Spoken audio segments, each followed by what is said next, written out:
Bonjour et bonsoir et shalom à tous. Que l'Éternel soit loué. Dieu qui nous a accordé encore ce temps pour pouvoir continuer notre émission que nous avons commencé avec vous. Nous sommes en train de parler sur le pasteur et ses défis au quotidien. C'est un programme, ça devient tout un programme que nous essayons de partager la parole du Seigneur. Nous essayons de remettre les principes à sa place pour ramener également, que ce soit les jeunes serviteurs et même les anciens, même des fois, nous avons essayé un peu de faire des fois des choses pas telles qu'ils sont, de retourner également selon les Écritures. La fois passée, je parlais sur les actes pastoraux. Nous avons fait les premiers pas. Et maintenant, nous allons parler le deuxième partie de... Nous sommes toujours dans les actes pastoraux. Les actes pastoraux, il y en a plusieurs. Nous avons dit avec vous que pour que nous posons les actes pastoraux, nous avons dit qu'il faudrait au préalable la personne soit ordonnée ou consacrée. Et cette personne, lorsqu'il est consacré, il a reçu en même temps le pouvoir ou l'habilité de poser tous ces actes pastoraux. Au cas contraire, la personne va recourir auprès de ses amis, de son père spirituel, ceux qui sont déjà à l'habilité de le faire. Si déjà vous conduisez une église, il y a des principes qui nous demandent comme ça. En fait, nous avons essayé d'appuyer sur Exode chapitre 28, verset 41, que le Seigneur a parlé à Moïse, tu revêtiras Aaron, ton frère et son fils, et tu les consacreras à mon service dans les sacerdoces. Aaron a pris l'habilité, Aaron était consacré au service du Seigneur. Et là, il a eu le droit, en fait, de faire tout ce qu'il devait faire comme les actes pastoraux. Il a eu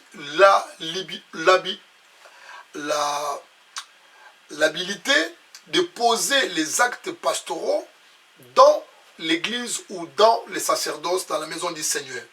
Également, c'est pareil aussi comme nous. Nous avons essayé de citer quelques actes pastoraux.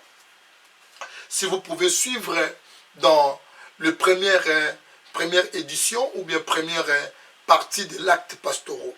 Aujourd'hui, nous allons parler sur la consécration des bébés et nous allons toucher aussi la bénédiction nuptiale. La consécration d'un bébé, ça fait partie des actes pastoraux. La consécration. Mais il y a une chose que j'aimerais aussi épingler là-dedans pour bien comprendre aussi certaines choses, afin de bien faire aussi des choses du Seigneur.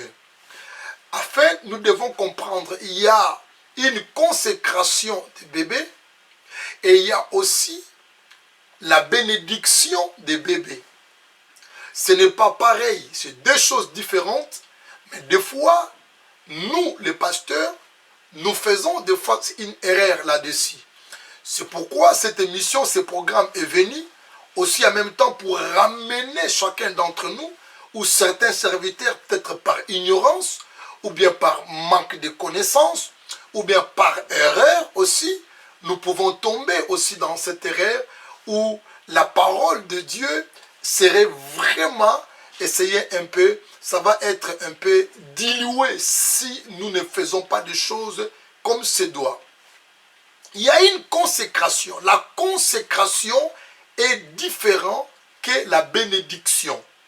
C'est quand vous regardez, nous prenons le livre de Exode Je prends le livre de Exode 34, verset 19. Regardez ce que la Bible dit, c'est important. Le Seigneur dit ceci: tout premier-né m'appartient, même tout mâle premier-né dans le troupeau de gros et de menus bétail. Tu arracheras avec un agneau de premier-né. Mais je prends seulement ça. Il dit tout premier-né m'appartient. Tout enfant mâle, le premier-né de la famille, ce sont des enfants qui sont appelés d'être consacrés à l'Éternel. Consacrés à l'Éternel. Je retourne encore je prends Exode, chapitre 13, du premier verset au deuxième verset. Il dit ceci: l'Éternel parla à Moïse et il dit: consacre-moi tout premier-né. Le premier-né, tout premier-né parmi les enfants d'Israël, tant des hommes que des animaux, il m'appartient. Vous voyez, il dit consacre-moi. Ça veut dire que nous devons faire vraiment cette différence-là. Les premiers-nés de la famille, mâle bien sûr, un enfant mâle, qui est le premier-né de la famille, ces enfants-là, le Seigneur a dit, nous devons les consacrer à lui. Nous ne pouvons pas, nous ne sommes pas appelés à consacrer tout enfant. Il y a beaucoup des hommes de Dieu, de pasteurs, nous commettons beaucoup cette erreur. Des fois par ignorance, des fois par précipitation, ou des fois par la manque de sonder également les Écritures. Voilà pourquoi ce programme est venu, pas pour détruire les uns et les autres, mais pour nous édifier, pour nous faire retourner dans le principe, mettre le point sur les i et de garder également le principe du Seigneur. Donc lorsque ça, c'est un défi que le pasteur nous devons relever. Il y a plusieurs fois, des fois nous avons fait beaucoup d'erreurs. Nous ne pouvons pas consacrer tout enfant. Nous consacrerons seulement le premier-né et il doit être mâle aussi, garçon. Tout premier-né d'une famille. Ça veut dire là, ça revient au pasteur. Lorsque un foyer, un couple qui voulait présenter leur enfant devant le Seigneur, nous devons nous entretenir avec le couple. Si c'est le premier-né de leur famille, le pasteur devait le consacrer. Sur le premier-né, bien sûr, mâle, hein, si vraiment un garçon, le pasteur devait le consacrer au Seigneur. Mais des fois, nous faisons l'erreur, même des fois troisième enfant, des fois quatrième enfant ou cinquième enfant, nous consacrons à l'Éternel. Non. À partir des deuxième enfant déjà, nous allons également le bénir, de bénir l'enfant et non de consacrer. Il y a une consécration. Il dit, tout premier-né mâle m'appartient. Donc, l'enfant sera consacré complètement toute sa vie au Seigneur. Ça va épargner aussi la vie de l'enfant dans beaucoup des attaques et dans beaucoup de choses. Parce que vous allez remarquer, tout premier-né de la famille, ils sont tellement combattus. Regardez la vie des premiers-nés de la famille. La plupart des premiers-nés de la famille, si vous regardez bien, leur vie n'est pas épanouie. La plupart des personnes, ils n'ont pas de bonnes vies, de bonnes conditions de vie, des premiers-nés de la famille. Regardez, faites ce constat-là. Vous allez remarquer, regardez, même dans la Bible, il nous parle du premier-né, le fils de Jacob et Ribin. Regardez Ribin, il était presque maudit. Mais celui qui avait eu les tops, celui qui était vraiment élevé en dignité, c'était presque avant les cadets, c'était Joseph. Et lorsque vous regardez la vie de la famille de Marie et Joseph, parce que nous n'avons pas plusieurs exemples à vous donner, mais dans le Nouveau Testament, l'exemple que nous pouvons donner, ce qui est exemple que nous constatons et que nous étudions ça souvent, c'est lui-même le Seigneur. Le Seigneur était le premier-né de la famille. Et c'est pourquoi vous avez vu son père et sa mère biologique, bien sûr, ils sont venus et pour porter également l'enfant auprès du Seigneur. Hein? Donc, Marie et Joseph, parents adoptifs, je voulais dire, et ils sont venus pour présenter l'enfant, le premier-né. Mais par contre, Jésus avait ses frères. Son frère s'appelait Jacques, son frère s'appelait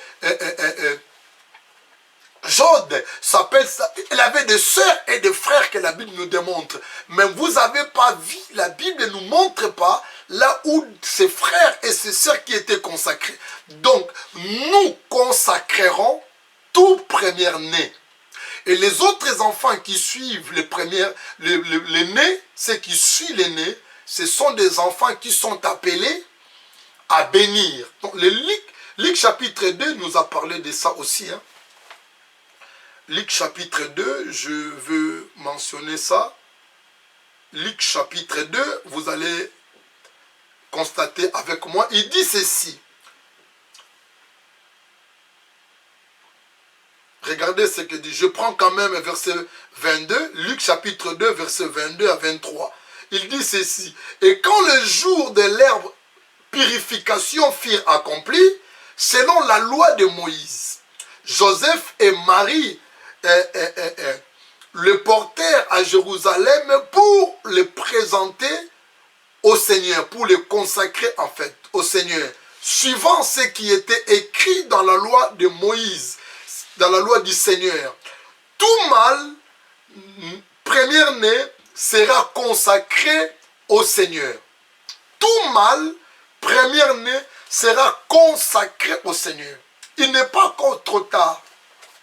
Tu as peut-être un enfant de Dieu, tu as peut-être serviteur de Dieu, que vous avez votre premier aîné garçon qui n'a pas été consacré, vous pouvez le consacrer. Ça va épargner votre enfant dans beaucoup des attaques et l'enfant sera complètement consacré à l'Éternel. Comme Anne a fait, il a compris cette loi lorsqu'il a eu l'enfant et il a précisé mal Samuel. Anne a consacré cet enfant à l'Éternel. Mais pour d'autres enfants, Anne n'a pas consacré. Peut-être il les a amenés auprès des serviteurs de Dieu pour bénir. Donc c'est la responsabilité, c'est le défi des pasteurs. À chaque fois que quelqu'un qui vient devant vous pour présenter l'enfant, vous devez entretenir avec le couple. Si c'est deuxième enfant, troisième enfant, quatrième, cinquième, sixième, vous devez le bénir et non de consacrer au Seigneur. C'est la bénédiction. Et dans la bénédiction que nous disons souvent, c'est juste aussi les paroles que nous prononçons dans notre bouche. On ne nous a pas appelé de consacrer l'enfant, le mettre à l'huile. Non, non. C'est juste les paroles que nous allons prononcer dans notre bouche. C'est ce qui est important. Matthieu chapitre 18, verset 18, comme vous le savez, Matthieu 18, verset 18, la Bible dit ceci, que je vous ai dit en vérité, tout ce que vous lierez sur la terre sera lié dans le ciel. Ça veut dire l'homme de Dieu a le pouvoir. Les paroles que nous sortons dans notre bouche, parce que nous sommes loin, parce que nous sommes consacrés à son service, toutes nos paroles ont tellement une puissance. Toutes nos paroles, c'est une parole puissante qui peut avoir beaucoup d'effets. Et quand nous fermons ici sur la terre, c'est fermé aussi au ciel. Lorsque vous voulez consacrer l'enfant, c'est des mots que nous allons utiliser. Vous n'avez pas besoin de mettre de l'huile sur la tête de l'enfant. Vous n'avez pas besoin de cela. Juste des mots, des phrases que vous allez utiliser. Si c'est une consécration, vous déclarez que nous consacrons cet enfant à l'Éternel toute sa vie, toute sa santé et depuis son jeune âge jusqu'à ce qu'il sera adulte, il servira l'Éternel toute sa vie. Et la bénédiction aussi pareil, nous bénissons cet enfant que Dieu nous a donné comme un cadeau, comme un don dans ce couple. toutes les deux paroles, les paroles que nous prononçons, c'est ce qui montre. La Bible dit que Dieu est derrière les paroles ou la prière de ses serviteurs. On n'a pas besoin de mettre de l'huile sur un enfant. Donc nous devons comprendre ces choses qui est important. Si nous voulons parler sur la bénédiction de l'enfant, nous pouvons venir aussi dans Matthieu chapitre 19, à partir du verset 14 et 15. Lorsque les enfants sont venus auprès du Seigneur, Jésus dit, laissez les petits enfants et ne les empêchez pas de venir à moi, car le royaume des cieux est pour ceux qui leur ressemblent. Verset 15, il dit, il leur imposa les mains et les bénit. Il leur imposa les mains et les bénit. Donc, les autres enfants, le deuxième enfant, le troisième enfant, et ainsi de suite, Jésus les a bénis. Nous sommes appelés de bénir. Si l'enfant n'est pas premier-né de la famille, nous devons le bénir et non de le consacrer. C'est une erreur de notre part. Des fois, peut-être, ça peut arriver parce que nous sommes des humains, mais ce n'est pas encore trop tard de retourner en fait dans les Écritures. Ça veut dire qu'un homme de Dieu, un pasteur, devait faire tout possible de respecter les Écritures. La Bible dit, nous sommes édifiés par le fondement des apôtres et des prophètes. Jésus-Christ, le pierre angulaire. Donc, Ephésiens chapitre 2, le verset 20. Donc, nous sommes édifiés par le fondement des apôtres. Comme je disais souvent, nous devons toujours suivre ce que les apôtres ont fait. Mais sur les actes pastoraux, il y a aussi des choses que nous allons poser comme acte pastoral. Même les apôtres n'ont pas fait ça. Comme je disais, lorsque nous parlons de mariage, la bénédiction nuptiale. Et cette bénédiction nuptiale, ça fait partie aussi parmi les actes pastoraux. Mais là, c'est vrai que nous ne dédions pas, nous ne donnons pas ça à un frère ou à une sœur ou à un frère de l'église de bénir. Parce que nous nous retournons, nous comprenions que la bénédiction nuptiale, ça appartient vraiment parmi les actes pastoraux. Mais il ne faudrait pas négliger, comme je disais avant, le baptême, ou négliger, comme nous allons aussi parler, la délivrance ou la Sainte Seine. Parce que peut-être que nous voulons bénir le mariage parce qu'on aura une enveloppe des actions de grâce. Mais parce que le baptême, il n'y a pas une enveloppe, peut-être à cause de ça. Mais non, le baptême fait partie des actes pastoraux. Donc, ça revient dans notre acte par rapport à ton office que vous devrez également faire ces actes-là. Il ne faudrait pas laisser le baptême par d'autres frères, comme je disais dans la première émission, la première partie.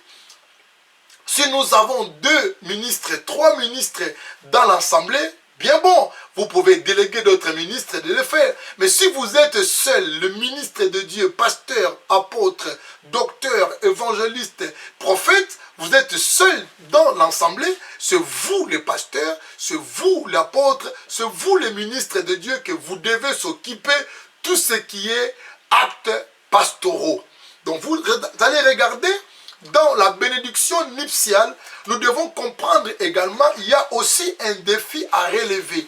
Nous vivons un temps où certaines sociétés nous imposent également de bénir le mariage gay. Mais vous devez comprendre une chose, que nous sommes face à une société d'aujourd'hui et nous devons relever les défis. Nous devons rester également catégoriques. C'est par rapport à la parole du Seigneur.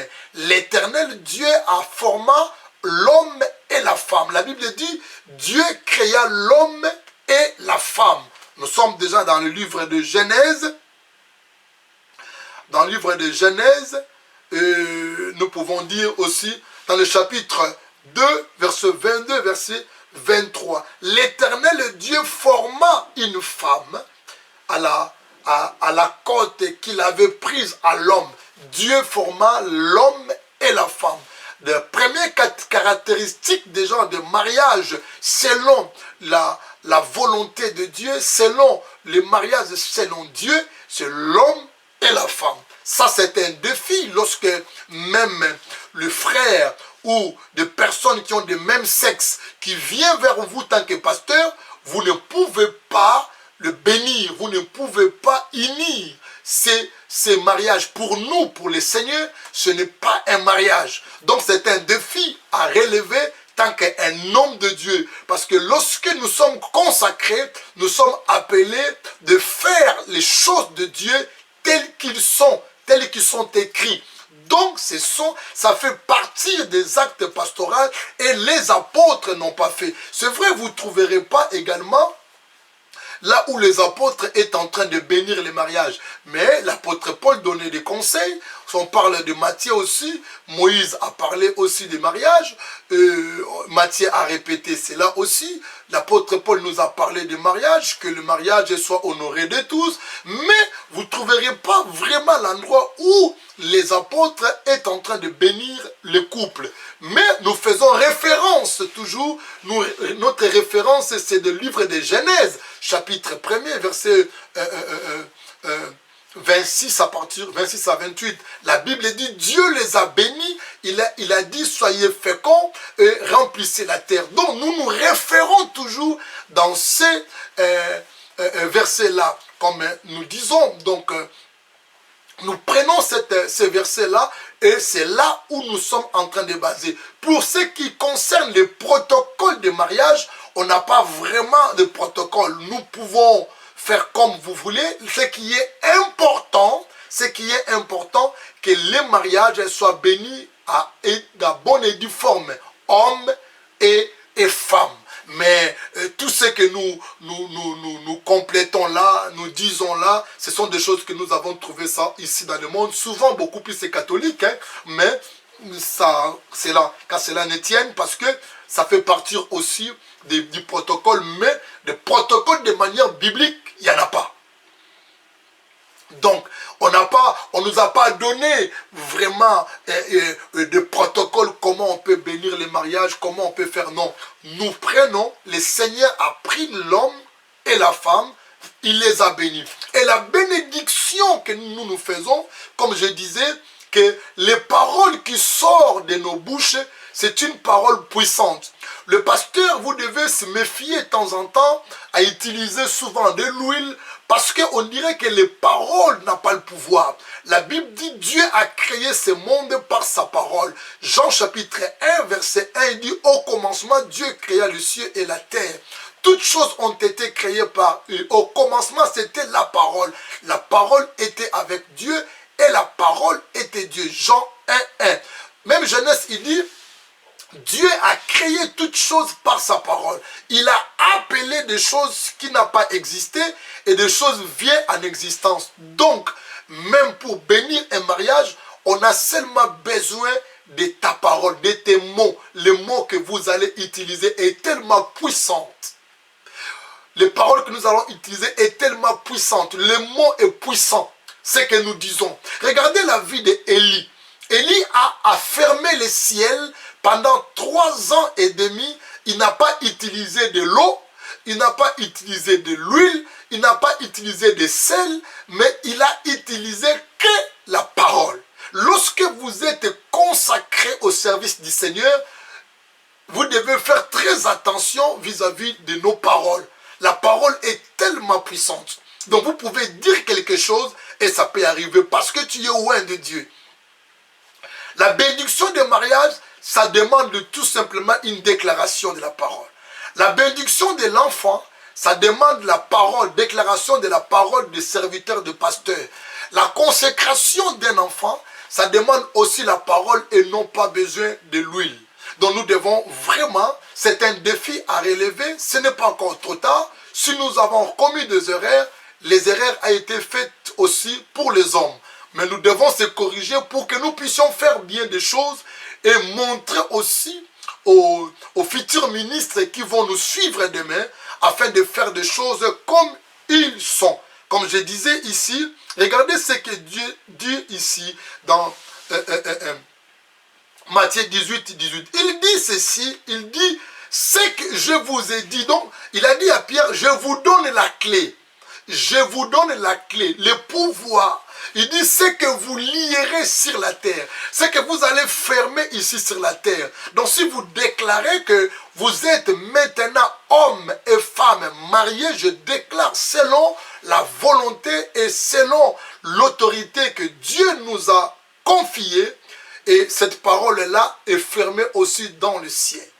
Quand vous déclarez à un enfant que je consacre cet enfant à toi le Seigneur saisit la parole. Quand vous déclarez que je bénis cet enfant et que toute sa vie soit bénie, nous présentons l'enfant au Seigneur.